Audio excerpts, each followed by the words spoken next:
Last week इसी channel पर हमने वीडियो किया था स्टार फैमिली हेल्थ ऑप्टिमा के बारे में, जिसमें हमने बताया था कि फैमिली हेल्थ ऑप्टिमा के ज्यादातर पॉलिसी होल्डर्स ने या तो माइग्रेट कर लिया है स्टार एश्योर प्लान के अंदर या फिर अपनी हेल्थ इंश्योरेंस पॉलिसी को पोर्ट कर लिया है किसी दूसरे हेल्थ इंश्योरेंस प्लान में। ऐसा उन्होंने क्यों किया? क्योंकि फैमिली हेल्थ ऑप्टिमा के प्राइसेस बहुत ज्यादा बढ़ गए थे। तो जिन्होंने एफएचओ से माइग्रेट किया है एश्योर प्लान के अंदर, कहीं उन्होंने गलती तो नहीं कर दी है? क्या उनका यह फैसला सही है? ये आज के वीडियो में हम चेक करने वाले हैं। ये चेक कैसे करेंगे भाई? एफएचओ और स्टार एश्योर प्लान को कंपेयर करके ही ये चेक हो सकता है। डिटेल में कंपेयर करेंगे। सबसे पहले जानेंगे एलिजिबिलिटी क्राइटेरिया में क्या डिफरेंस है, वेटिंग पीरियड कैसे अलग है दोनों प्लान्स के। उसके बाद कवरेज और बेनिफिट्स का एक एक पॉइंट में वन बाय वन कंपेयर करूंगा स्टार एफएचओ और स्टार एश्योर प्लान के बीच में। जब आप इन दोनों प्लान्स के सारे फायदे समझ जाएंगे, उसके बाद मैं प्राइसिंग कंपेयर करूंगा ताकि आपको पता चल सके कि कौन सा वैल्यू क्या कवरेज आपको कितने रुपए में दे रहा है। तो अगर आपने एश्योर प्लान में माइग्रेट ना करके किसी दूसरे हेल्थ इंश्योरेंस प्लान में पोर्ट भी किया है, तो भी आज का वीडियो आपको जरूर देखना चाहिए ताकि आपको अपने डिसीजन के बारे में और ज्यादा क्लैरिटी मिल सके। वीडियो के एंड में मैं आपको अपना वर्डिक्ट भी बताऊंगा कि मुझे स्टार एफएचओ और स्टार एश्योर में से कौन सा प्लान ज्यादा बेहतर लगा और क्यों। तो देरी नहीं करते हैं और फटाफट से वीडियो को शुरू करते हैं। सबसे पहले दोस्तों एलिजिबिलिटी क्राइटेरिया की बात करते हैं। तो अगर बात करें एंट्री एज की, तो स्टार एश्योर प्लान के अंदर एडल्ट्स की एंट्री एज है 18 से लेकर 75 साल के बीच में। कोई भी एडल्ट ये वाली पॉलिसी ले सकता है। और अगर बात करें डिपेंडेंट चाइल्ड की, तो 91 दिन की एज से लेकर 17 साल की एज तक कोई भी डिपेंडेंट चाइल्ड अब यानी अपने पेरेंट्स के साथ इस पॉलिसी का हिस्सा बन सकता है। अब 17 साल बच्चे के हिसाब से वैसे तो एज बहुत कम है, क्योंकि ज्यादातर प्लान्स में 25 साल तक की तो एज मिलती ही है। लेकिन इस प्लान के अंदर यानी स्टार एश्योर प्लान के अंदर 17 साल के बाद भी डिपेंडेंट चाइल्ड रह सकता है, लेकिन उससे प्रीमियम एडल्ट का चार्ज किया जाएगा। लेकिन उस एडल्ट के प्रीमियम पर 40% तक का डिस्काउंट एश्योर प्लान में आपको मिल जाता है। और अगर एंट्री एज की बात करें star family health optima plan की, तो एडल्ट्स की एंट्री एज है 18 से लेकर 65 साल के बीच में। कोई भी एडल्ट ये पॉलिसी ले सकता है। और अगर बात करें डिपेंडेंट चाइल्ड की, तो 16 दिन की एज होने के बाद से ही मैक्सिमम 25 साल की एज होने तक डिपेंडेंट चाइल्ड इस पॉलिसी का हिस्सा बन सकता है। फैमिली साइज की अगर बात करें, तो स्टार एश्योर प्लान के अंदर 6 एडल्ट और 3 डिपेंडेंट चाइल्ड एक पॉलिसी का हिस्सा रह सकते हैं। 6 एडल्ट कौन कौन होंगे भाई? 2 हस्बैंड वाइफ, उनके पेरेंट्स और उनके पेरेंट्स इन लॉ। इस तरीके से 6 एडल्ट का कॉम्बिनेशन आप बना सकते हैं। प्लस में 3 डिपेंडेंट बच्चे भी इस पॉलिसी में आ सकते हैं। वहीं अगर बात करें फैमिली हेल्थ ऑप्टिमा प्लान के बारे में, तो 2 एडल्ट और मैक्सिमम 3 डिपेंडेंट चाइल्ड ही इस पॉलिसी का हिस्सा रह सकते हैं। अब किस किस तरह की पॉलिसी आप दोनों प्लान्स में ले सकते हैं? स्टार एश्योर प्लान की अगर बात करें, तो यहां पर इंडिविजुअल, फैमिली फ्लोटर दोनों तरह की पॉलिसी आप ले पाएंगे। लेकिन फैमिली हेल्थ ऑप्टिमा प्लान के अंदर, क्योंकि नाम ही है फैमिली हेल्थ ऑप्टिमा, तो खाली फैमिली फ्लोटर पॉलिसी का ही ऑप्शन है। इंडिविजुअल प्लान आपको उस पॉलिसी के अंदर नहीं मिलेगा। बात करते हैं पॉलिसी टेन्योर की, यानी एक साथ कितने टाइम की पॉलिसी आप दोनों प्लान्स में ले सकते हैं। तो स्टार एश्योर प्लान के अंदर 3 ऑप्शन है, 1 साल, 2 साल और 3 साल की भी मल्टी ईयर पॉलिसी आप एक साथ ले सकते हैं, ताकि आप ज्यादा डिस्काउंट ले पाए पॉलिसी खरीदते टाइम। वहीं पर एफएचओ प्लान की बात करें, तो 1 साल और 2 साल, ये 2 ही ऑप्शंस अवेलेबल हैं। अब दोस्तों बारी आती है दोनों प्लान्स के सम इंश्योर्ड जानने की, यानी कितने कितने रुपए के आप प्लान्स चूज कर सकते हैं दोनों पॉलिसीज के अंदर। स्टार एश्योर प्लान के अंदर मिनिमम सम इंश्योर्ड है 5 लाख रुपए का, और मैक्सिमम 2 करोड़ रुपए तक की कवरेज आप स्टार एश्योर प्लान के अंदर ले सकते हैं। वहीं बात करें फैमिली हेल्थ ऑप्टिमा प्लान की, तो 1 लाख रुपए से इसकी कवरेज शुरू हो जाती है और मैक्सिमम 25 लाख रुपए तक ही आप एफएचओ पॉलिसी ले सकते हैं। अब प्राइसिंग इन दोनों प्लान्स की कैसे डिसाइड की जाती है? उसमें जोन बनाए गए हैं। जो आपका सिटी ऑफ रेजिडेंस है, जहां आपका घर का एड्रेस है, उसके हिसाब से आपके जोन डिसाइड किए जाते हैं। अगर स्टार एश्योर प्लान में देखें, तो 3 जोन कंपनी ने बनाए हैं, जोन ए, जोन बी और जोन सी। जोन ए सबसे महंगा होगा, जोन बी की मेडिकल इन्फ्लेशन थोड़ी सी कम है, तो वो थोड़ा सस्ता प्रीमियम आपको मिलेगा, और जोन सी में सबसे कम प्रीमियम आपको देखने को मिलेगा। वहीं पर फैमिली हेल्थ ऑप्टिमा प्लान के अंदर 4 जोन कंपनी ने बनाए हैं, zone A, zone B, zone C और जोन डी। ये जोन आपके रेजिडेंस सिटी के हिसाब से ही आपको असाइन किए जाते हैं। अब दोस्तों दोनों प्लान्स की कवरेज को जानने की बारी आती है। सबसे पहला पॉइंट है रूम रेंट का। रूम रेंट में कौन से खर्चे आते हैं भाई? डॉक्टर की फीस है, नर्सिंग की फीस है, यानी आईसीयू के बाहर आप जिस रूम में स्टे करते हैं इलाज के दौरान, वो आपके रूम रेंट के खर्चे कहे जाते हैं। सबसे पहले स्टार एश्योर प्लान में देखते हैं कि अगर आपका सम इंश्योर्ड 5 लाख रुपए का है, यानी आपकी पॉलिसी 5 लाख रुपए की है, तो उसका 1% यानी 5,000 रुपए पर डे आप रूम रेंट के तौर पर क्लेम कर सकते हैं। लेकिन अगर आपका सम इंश्योर्ड 10 लाख रुपए से लेकर 25 लाख रुपए है स्टार एश्योर प्लान में, तो आप सिंगल प्राइवेट एसी रूम ले सकते हैं। और अगर आपका सम इंश्योर्ड 50 लाख रुपए से लेकर 2 करोड़ रुपए तक है, तो आप किसी भी कैटेगरी का रूम ले सकते हैं अपनी मर्जी के हिसाब से। अब बारी आती है फैमिली हेल्थ ऑप्टिमा में रूम रेंट की क्या लिमिट है। अगर आपका सम इंश्योर्ड है 3 या 4 लाख रुपए, तो मैक्सिमम पर डे की लिमिट है 5,000 रुपए रूम रेंट के अगेंस्ट।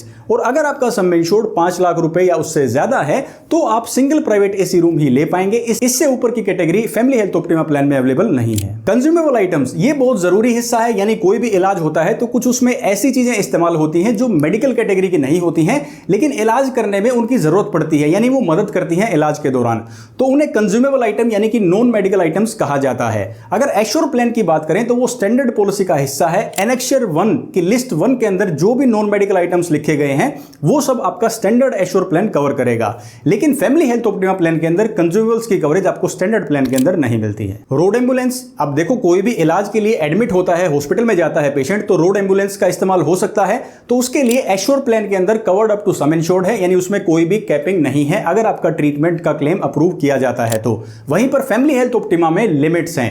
एक सिंगल हॉस्पिटलाइजेशन के लिए मैक्सिमम 750 रुपए और पूरे पॉलिसी ईयर में 1500 रुपए रोड एम्बुलेंस के तौर पर क्लेम किए जा सकते हैं। अब इसी तरीके से एयर एम्बुलेंस का भी इस्तेमाल किया जा सकता है किसी इमरजेंसी सिचुएशन में। तो स्टार एश्योर प्लान के अंदर 10% ऑफ सम इंश्योर्ड की लिमिट लगाई गई है किसी भी इमरजेंसी एयर एम्बुलेंस के इस्तेमाल के लिए। वहीं पर फैमिली हेल्थ ऑप्टिमा के अंदर भी 10% ऑफ सम इंश्योर्ड आप इमरजेंसी एयर एम्बुलेंस के तौर पर इस्तेमाल कर सकते हैं, लेकिन यह ऑप्शन 5 लाख या उससे ज्यादा सम इंश्योर्ड के लिए अवेलेबल रहेगा फैमिली हेल्थ ऑप्टिमा प्लान के अंदर। Pre and post hospitalisation expenses, यानी किसी भी इलाज के दौरान एडमिट जब कोई पेशेंट होता है तो एडमिट होने से पहले भी कुछ खर्चे होते हैं और डिस्चार्ज होने के बाद भी बहुत से खर्चे हो जाते हैं जिन्हें pre and post hospitalisation expenses कहा जाता है। अगर आपके एडमिट होने का ट्रीटमेंट का क्लेम कंपनी अप्रूव करती है तो आप कुछ दिन पहले के और कुछ दिन डिस्चार्ज होने के बाद के भी ये खर्चे क्लेम कर सकते हैं। अगर बात करें स्टार एश्योर प्लान की तो 60 दिन एडमिट होने से पहले खर्चे यानी प्री हॉस्पिटलाइजेशन एक्सपेंसेस और 180 दिन डिस्चार्ज होने के बाद के खर्चे यानी कि पोस्ट हॉस्पिटलाइजेशन एक्सपेंसेस को कवर किया जाएगा।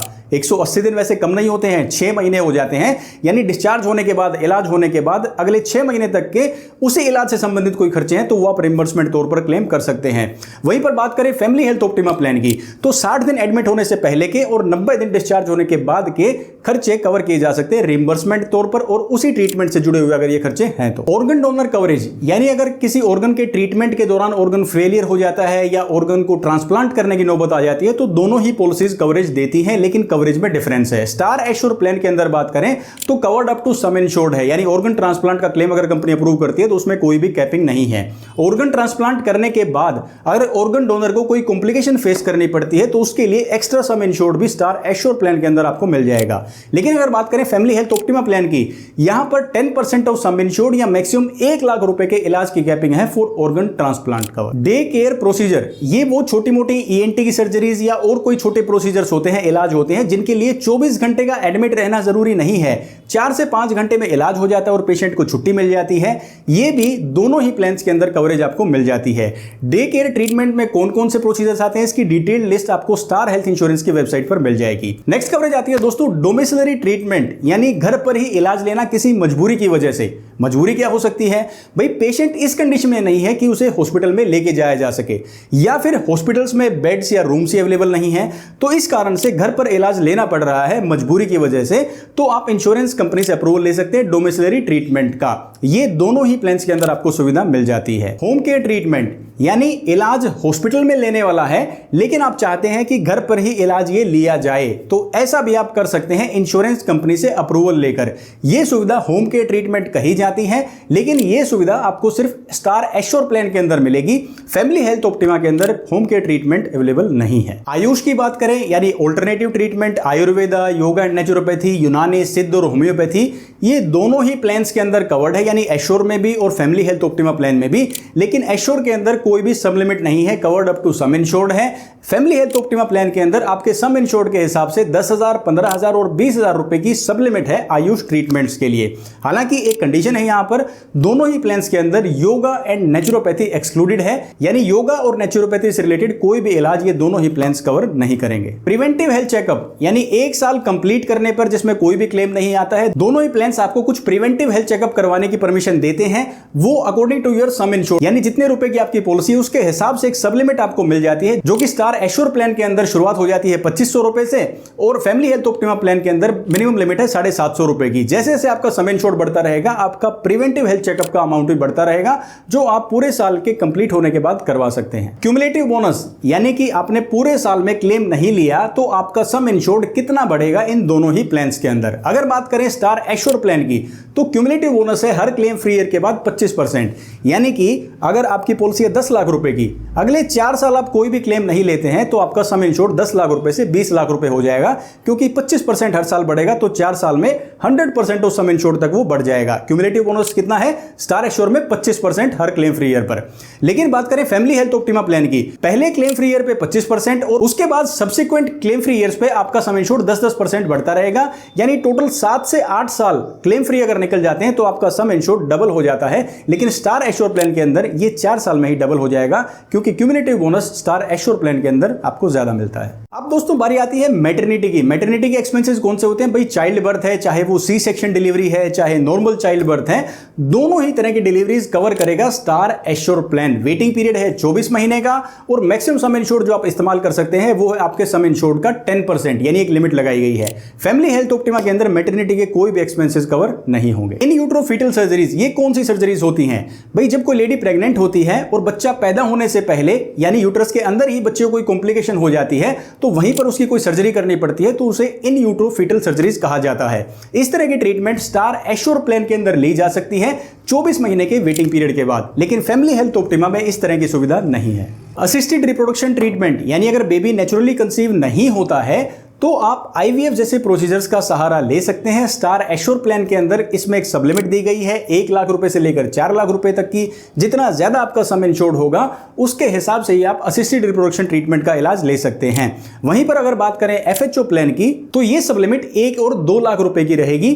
दोनों ही प्लान में असिस्टेड रिप्रोडक्शन ट्रीटमेंट के लिए वेटिंग पीरियड है। स्टार एश्योर प्लान के अंदर पहले 24 महीने के अंदर आप इस तरह का कोई क्लेम फाइल नहीं कर सकते। वहीं पर फैमिली हेल्थ ऑप्टिमा प्लान के अंदर पहले 36 महीने का वेटिंग पीरियड रहेगा for assisted reproduction treatment. Newborn baby cover, यानी जब बच्चा पैदा होता है, पैदा होने से लेकर अगले 90 दिन के बीच में बच्चे को कोई कॉम्प्लिकेशन हो जाती है तो वो दोनों ही प्लान्स के अंदर कवर है, लेकिन इलाज के लिए एक लिमिट सेट की गई है। स्टार एश्योर प्लान के अंदर 2 और 4 लाख रुपए की सब लिमिट है आपके सम इंश्योर्ड के हिसाब से।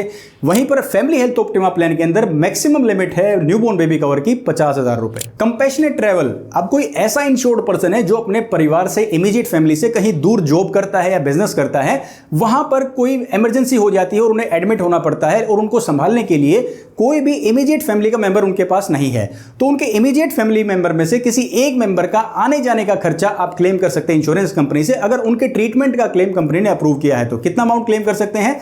10,000 रुपए अगर स्टार एश्योर प्लान आपके पास है, और अगर आपके पास फैमिली हेल्थ ऑप्टिमा प्लान है तो 5,000 रुपए कंपैशनेट ट्रैवल के तौर पर क्लेम किए जा सकते हैं। रिपेट्रिएशन ऑफ मोर्टल रिमेन्स, यानी कोई बीमित व्यक्ति घर से दूर है जहां पर इलाज के दौरान उसकी मृत्यु हो जाती है, तो वहां से लेकर उनके जो पॉलिसी में एड्रेस दिया गया है वहां तक उनके मृत अवशेष को पहुंचाने का खर्चा भी क्लेम किया जा सकता है अगर ट्रीटमेंट का क्लेम कंपनी ने अप्रूव किया है तो। स्टार एश्योर प्लान के अंदर ये कवरेज मैक्सिमम 15,000 रुपए की है और star family health optima plan के अंदर मैक्सिमम 5,000 रुपए रिपाट्रिएशन ऑफ मोर्टल रिमेन्स के अगेंस्ट क्लेम किए जा सकते हैं। ट्रीटमेंट इन वैल्यू सर्विस प्रोवाइडर नेटवर्क, ये स्टार हेल्थ इंश्योरेंस के कुछ value service provider network hospitals हैं जहां पर स्टार हेल्थ इंश्योरेंस का टाई अप है।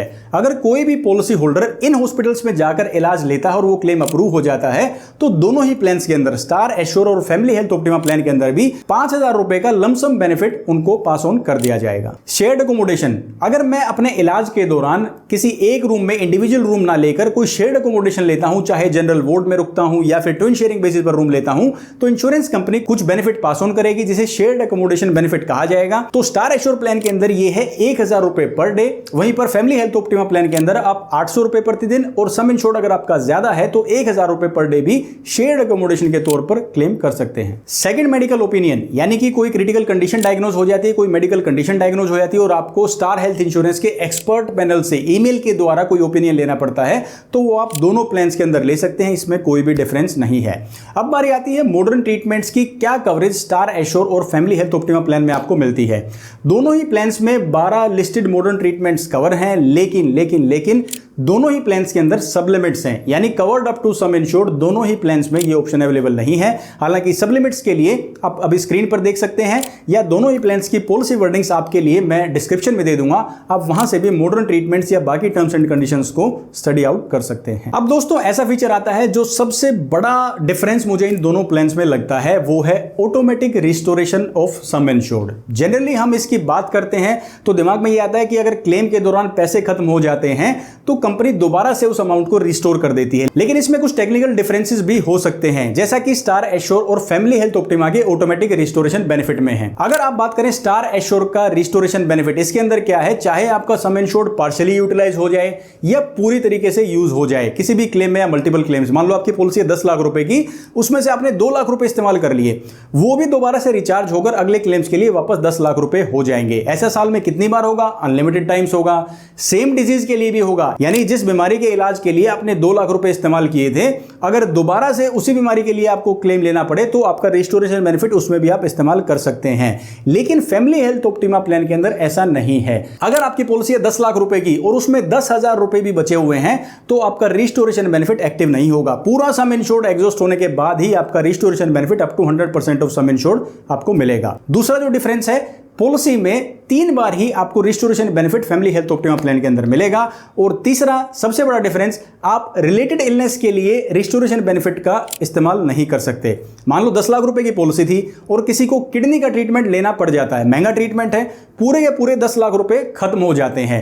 रिस्टोरेशन बेनिफिट तो एक्टिव हो गया, लेकिन सेम पर्सन सेम इलनेस, यानी सेम इंश्योर्ड पर्सन और उसी किडनी की ट्रीटमेंट के लिए वो रिस्टोरेशन बेनिफिट का इस्तेमाल नहीं कर पाएंगे अगर फैमिली हेल्थ ऑप्टिमा प्लान उन्होंने लिया है तो ये बहुत बड़े डिफरेंसेस हैं। कहने में तो नाम एक है लेकिन इस्तेमाल दोनों का बहुत अलग अलग है। अब फैमिली हेल्थ ऑप्टिमा में कंपनी ने क्या किया है कि जो रिलेटेड इलनेस है ना, इस पॉइंट को थोड़ा सा कंपनसेट करने के लिए उन्होंने रिचार्ज बेनिफिट दे दिया है कि आप सेम इलनेस को भी ट्रीट कर सकते हैं, लेकिन आपको एक सम लिमिट दे दी जाती है 75,000, 1 लाख और 1.5 लाख रुपए की आपके सम इंश्योर्ड के हिसाब से, जिसे रिचार्ज बेनिफिट का नाम दिया गया है। अगर सेम इलनेस आ जाती है पूरा सम इंश्योर्ड खत्म होने के बाद तो आप रिचार्ज बेनिफिट के इस अमाउंट से पैसा इस्तेमाल कर सकते हैं फॉर सेम इलनेस। अब ये वाला जो रिचार्ज बेनिफिट है ना, ये स्टार एश्योर प्लान के अंदर आपको नहीं मिला, क्योंकि वहां पर ऑटोमेटिकली रिलेटेड इलनेस भी ऑटोमेटिक रिस्टोरेशन के अंडर ही कवर कर ली जाती है। रिहेबिलिटेशन एंड पेन मैनेजमेंट, यानी अगर कोई मेजर इंजरी हो जाती है, स्पाइन डिजीज हो जाती है, स्ट्रोक हो जाता है, हेड इंजरी है, उसके बाद किसी रिहैब सर्टिफाइड सेंटर में या फिर पेन मैनेजमेंट फैसिलिटी के अंदर रिहेबिलिटेशन की फैसिलिटी लेनी पड़ती है या कोई पेन मैनेजमेंट का कोई इलाज लेना पड़ता है, तो उसके लिए भी स्टार एश्योर प्लान के अंदर आपको कवरेज मिल जाती है, लेकिन फैमिली हेल्थ ऑप्टिमा प्लान के अंदर ये कवरेज आपको नहीं मिलेगी। स्टार वेलनेस प्रोग्राम, यानी आप जितना एक्टिव रहेंगे उतने ज्यादा रिवॉर्ड पॉइंट्स आप अर्न कर सकते हैं, जो इनकी वैल्यू एडेड सर्विसेज हैं उनमें इन्हें इस्तेमाल कर सकते हैं, या फिर रिन्यूअल के टाइम पर डिस्काउंट पा सकते हैं। ये दोनों ही प्लान्स में ऑप्शन आपको मिल जाता है। हालांकि डिस्काउंट का डिफरेंस है, स्टार एश्योर प्लान के अंदर मैक्सिमम 20% तक का डिस्काउंट आप अर्न कर सकते हैं, वहीं एफएचओ प्लान के अंदर मैक्सिमम 10% तक का डिस्काउंट आप स्टार वेलनेस प्रोग्राम के तहत ले पाएंगे। अब दोस्तों बारी आ जाती है एड ऑन्स की, यानी अब तक जो हमने फीचर्स और बेनिफिट्स को समझा है वो एक स्टैंडर्ड पॉलिसी का हिस्सा है, यानी अगर आप एक नॉर्मल पॉलिसी खरीदेंगे तो वो सारी कवरेजेस आपको बाय डिफॉल्ट मिलेंगी, लेकिन उसके अलावा कंपनी ने कुछ एड ऑन्स भी दिए हैं, यानी आप एक्स्ट्रा फीचर्स भी ले सकते हैं। सबसे पहला है एनुअल एग्रीगेट डिडक्टिबल। इसमें आप जो भी अमाउंट चूज करेंगे वो पूरे साल के अंदर चाहे एक क्लेम में पूरा हो चाहे मल्टीपल क्लेम्स में पूरा हो, वो थ्रेशोल्ड लिमिट पूरा होने के बाद इंश्योरेंस कंपनी कवरेज स्टार्ट होगी। तो अगर बात करें स्टार एश्योर प्लान की तो यहां पर 2 ही ऑप्शंस हैं, 50,000 और 1 लाख रुपए का डिडक्टिबल आप चूज कर सकते हैं। वहीं पर फैमिली हेल्थ ऑप्टिमा प्लान के अंदर 25,000, 50,000 और 1 लाख रुपए का, यानी 3 ऑप्शन कंपनी ने दिए हैं फॉर एनुअल एग्रीगेट डिडक्टिबल। दूसरा एड ऑन आता है दोस्तों star extra protect add on. इसके अंदर आपको काफी सारे बेनिफिट्स मिल जाते हैं, टोटल 6 बेनिफिट्स हैं वैसे तो, जैसे कि रूम रेंट लिमिट आपकी एनहेंस हो जाएगी, मॉडर्न ट्रीटमेंट की लिमिट्स बढ़ जाएगी, कंज्यूमेबल आइटम्स कवर्ड हो जाएंगे। अगर आप detailed video star extra protect add on का देखना चाहते हैं तो आई बटन पर लिंक क्लिक करके पूरा डिटेल्ड वीडियो मैंने अलग से बनाया है, आप उसको स्टडी आउट कर सकते हैं। लेकिन star extra protect add on आपको एश्योर के अंदर ऑफर नहीं किया जाता, क्योंकि ऑलरेडी आप में हायर सम इंश्योर्ड के साथ इसमें रूम रेंट की कोई कैपिंग नहीं रहती है, कंज्यूमेबल ऑलरेडी कवर्ड है। ये आप फैमिली हेल्थ ऑप्टिमा प्लान के साथ ऑप्ट कर सकते हैं, लेकिन मिनिमम सम इंश्योर्ड 10 लाख रुपए का होना जरूरी है। अब दोस्तों कवरेज और बेनिफिट्स और एड ऑन्स को समझने के बाद बारी आती है वेटिंग पीरियड की। वेटिंग पीरियड की परिभाषा क्या है? भाई आप जो पॉलिसी ले रहे हैं ये पॉलिसी आपके किस इलाज को पॉलिसी लेने के कितने टाइम के बाद कवर करेगी, वो उस ट्रीटमेंट का, उस इलाज का वेटिंग पीरियड कहा जाता है। जनरली इसकी 3 कैटेगरीज होती हैं। सबसे पहला है स्टैंडर्ड एक्सक्लूजन 30 डेज का, यानी कि पहले 30 दिन का इनिशियल वेटिंग पीरियड। पॉलिसी आप फ्रेश खरीद रहे हैं यानी पोर्ट पॉलिसी नहीं है, तो पहले 30 दिन के अंदर आप सिर्फ एक्सीडेंटल क्लेम्स को एंटरटेन कर सकते हैं, कोई भी सिकनेस या इलनेस का क्लेम आप नहीं फाइल कर पाएंगे। दूसरा वेटिंग पीरियड है स्पेसिफिक डिजीज, जिसे आप स्लो ग्रोइंग इलनेस भी कह सकते हैं। ये लिस्ट आपको स्क्रीन पर दिखाई दे रही है, ये स्पेसिफिक डिजीज की लिस्ट है। इनमें से अगर कोई भी ट्रीटमेंट आपको करवाना पड़ता है तो दोनों ही प्लान्स के अंदर 24 महीने का वेटिंग पीरियड रहेगा, यानी पहली बार पॉलिसी खरीदने के बाद 24 महीने के लिए आपको वेट करना होगा। हालांकि अगर आपने अपने प्लान को पोर्ट किया है तो पुराने वाले पॉलिसी के टाइम को भी वेटिंग पीरियड के तौर पर कंसीडर किया जाएगा। तीसरा वेटिंग पीरियड आता है दोस्तों प्री एग्जिस्टिंग डिजीज का। प्री एग्जिस्टिंग डिजीज होती क्या है बेसिकली, अगर मान लो आज मैं एक हेल्थ इंश्योरेंस पॉलिसी खरीद रहा हूं और मुझे फिलहाल कोई दिक्कत है, चाहे वो हार्ट से रिलेटेड है, बीपी है, हाइपरटेंशन है या फिर डायबिटीज है टाइप 1 टाइप 2, तो वो मेरी प्री एग्जिस्टिंग डिजीज कही जाएगी। लेकिन इसमें एक और कंडीशन शामिल है, जब ये कंडीशन, मेडिकल कंडीशन जो मुझे दिक्कतें हैं, ये मैं इंश्योरेंस कंपनी को बताऊंगा, तब ये मेरी प्री एग्जिस्टिंग डिजीज मानी जाएंगी मेरी पॉलिसी के अंदर। अगर मुझे दिक्कत है और मैं कंपनी को डिक्लेयर नहीं करता हूं तो कंपनी इसे आपकी पीडी नहीं मानेगी। तो हमेशा ये फैक्ट्स डिक्लेयर करके ये अपनी पॉलिसी खरीदें, ताकि एक तय वेटिंग पीरियड के बाद आपकी पीडी को भी कवर किया जा सके। तो स्टार एश्योर प्लान की अगर बात करें तो 36 महीने का वेटिंग पीरियड है आपकी किसी भी प्री एक्जिस्टिंग डिजीज के लिए, और एफएचओ प्लान के अंदर 48 महीने का वेटिंग पीरियड है। एश्योर प्लान की पॉलिसी अगर आप एक साथ 3 साल की लेते हैं, लॉन्ग टर्म पॉलिसी लेते हैं, तो ये वेटिंग पीरियड 36 महीने से घट के 30 महीने ही रह जाएगा आपकी पीईडी के लिए, यानी सिर्फ 2.5 साल का वेटिंग पीरियड आपको सर्व करना होगा। लेकिन उसके लिए 3 साल की पॉलिसी एक साथ आपको खरीदनी होगी। मैटरनिटी अब क्योंकि एफएचओ प्लान के अंदर तो है नहीं, सिर्फ एश्योर प्लान के अंदर है, तो उसका वेटिंग पीरियड रहेगा 24 महीने का, यानी पहली बार पॉलिसी खरीदने के अगले 24 महीने के अंदर आप चाइल्ड बर्थ का क्लेम स्टार एश्योर प्लान के अंदर क्लेम नहीं कर पाएंगे। अब दोस्तों आपने सारे बेनिफिट्स को, कवरेजेस को, एलिजिबिलिटी को, वेटिंग पीरियड को, सबको जान लिया है, समझ लिया है। अब आपके मन में एक आइडिया, एक पिक्चर से बन गई है कौन से प्लान के अंदर क्या कवरेज आपको मिल जाती है। अब फाइनल चीज डिस्कस करते हैं, वो है प्राइस, यानी कवरेज तो मिल रही है लेकिन इसके लिए पैसे कितने देने होंगे। तो सबसे पहले बात करते हैं स्टार एश्योर प्लान की प्राइसिंग की। इसके अंदर जो फैमिली साइज मैंने लिया है वो है 2 एडल्ट और 2 बच्चों का। एडल्ट्स की एज अप टू 35 ईयर्स है और बच्चों की एज अप टू 17 ईयर्स है, क्योंकि डिपेंडेंट चाइल्ड का यही एज ग्रुप बताया गया है। और सम इंश्योर्ड मैंने लिया है 10 लाख रुपए का। तो एक साल का कितना प्रीमियम इनको पे करना होगा। अब क्योंकि एश्योर प्लान के अंदर 3 जोन मैंने बताए थे, जोन ए, जोन बी और जोन सी, तो तीनों का प्रीमियम मैं आपको इस फैमिली का बताने वाला हूं। जोन ए के लिए इनको एक साल के लिए देने होंगे 29,407 रुपए, जोन बी के लिए 26,400 रुपए और जोन सी के लिए 23,785 रुपए एक साल के इस फैमिली को देने होंगे फॉर स्टार एश्योर प्लान, बिना किसी एड ऑन के एक स्टैंडर्ड पॉलिसी के लिए 10 लाख रुपए की कवरेज। अब वहीं बात करें फैमिली हेल्थ ऑप्टिमा प्लान की, तो फैमिली साइज सेम है, 2 एडल्ट और 2 बच्चों का। एडल्ट्स की मैक्सिमम एज 35 ईयर्स तक है और डिपेंडेंट चाइल्ड की मैक्सिमम एज 25 तक है। 10 लाख रुपए की ही कवरेज है। लेकिन यहां पर जोन है 4। जोन ए के लिए प्राइस इनको पे करना होगा एक साल का 32,251 रुपए, जोन बी के लिए 30,570 रुपए, जोन सी के लिए 26,297 रुपए और जोन डी के लिए 20,544 रुपए। ये दोनों ही प्लान्स के प्राइसेस इंक्लूसिव ऑफ जीएसटी हैं और ये आज के हिसाब से, आगे कोई प्रीमियम रिवाइज होता है तो वो आप पॉलिसी लेते टाइम चेक कर सकते हैं। अब दोस्तों आपने पॉलिसी की कवरेजेस को भी समझ लिया है और आपके सामने प्राइसेस भी मैंने प्रेजेंट कर दिए हैं, रिवील कर दिए हैं दोनों ही प्लान्स के। क्या आपने एक चीज नोटिस की? आप नोटिस कीजिए कि कवरेज में और प्राइसिंग को देखने के बाद आप कुछ चीज नोट कर पाए इसके अंदर क्या अलग है या क्या चीज आपको खास लगी। चलिए वेट करते हैं, 5 सेकंड का मैं टाइम देता हूं आपको सोचने के लिए। चलिए मैं आपको बताता हूं। देखिए कवरेज, बेनिफिट्स, सबलिमिट्स की जहां तक बात करें, स्टार एश्योर प्लान क्लियरली ज्यादा आपको बेनिफिट्स देता है star family health optima plan से। और प्राइसिंग की बात करें तो फैमिली हेल्थ ऑप्टिमा महंगा प्लान है स्टार एश्योर से। तो मान लो हम किसी दुकान में कोई चीज लेने जा रहे हैं और वहां पर जाकर पता चलता है कि क्वांटिटी भी एक चीज की ज्यादा है, अच्छी क्वालिटी भी ज्यादा है और उसका प्राइस कम है, तो हम कौन सी चीज खरीदेंगे? भाई महंगे में कम क्वालिटी वाली या सस्ते में ज्यादा क्वांटिटी और क्वालिटी वाली? भाई हमें तो वैल्यू फॉर मनी चाहिए ना। तो उसके हिसाब से मुझे लगता है कि star assure plan pricing wise, coverage wise ज्यादा है। अगर कोई मजबूरी नहीं है एफएचओ प्लान के साथ रहने की, मजबूरी क्या हो सकती है? भाई हो सकता है कोई policy holder family health optima plan के साथ काफी सालों से है और इस दौरान उनका कोई इलाज चल रहा है। अब ना तो वो किसी दूसरे प्लान में माइग्रेट कर सकते हैं, ना वो किसी दूसरी कंपनी में पोर्ट कर सकते हैं, तो उनकी तो मजबूरी है फैमिली हेल्थ ऑप्टिमा प्लान के साथ बने रहने की। लेकिन अगर ऐसा नहीं है तो स्टार एश्योर एक बेहतर ऑप्शन है।